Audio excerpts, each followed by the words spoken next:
அஊது பில்லாஹி மினஷ் ஷைத்தானிர் ரஜீம். பிஸ்மில்லாஹிர் ரஹ்மானிர் ரஹீம். அஸ்ஸலாமு அலைக்கும் வரஹ்மத்துல்லாஹி வபரகாத்துஹு. கியாமத்து நாளில் பௌர்ணமி நிலவு போன்று பிரகாசிப்பவர். ஹஜ்ரத் அபு தர்தா ரலியல்லாஹு அன்ஹு அவர்கள் அறிவிக்கிறார்கள், ஓர் அடியான் லா இலாஹ இல்லல்லாஹ் 100 தடவை ஓதினால் அவரை அல்லாஹு தாலா கியாமத்து நாளில் பௌர்ணமி நிலவை போன்ற ஒளி முகமுடையவராக எழுப்புவான். இவ்வாறு அவர் ஓதிய நாளில் அவரை போன்று அல்லது அவரை விட அதிகமாக ஓதியவரை தவிர மற்ற எவருடைய அமலும் சிறப்பிற்குரியதாக ஆகாது என நபிகள் பெருமானார் ஸல்லல்லாஹு அலைஹி வஸல்லம் அவர்கள் அருளினார்கள் என்று நூல் தப்ரானியில் கூறப்பட்டுள்ளது.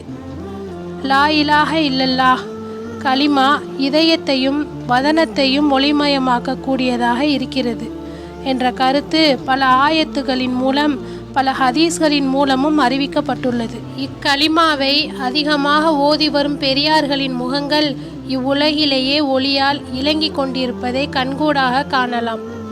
அஸ்ஸலாமு அலைக்கும் வரஹ்மத்துல்லாஹி வபரகாத்துஹு.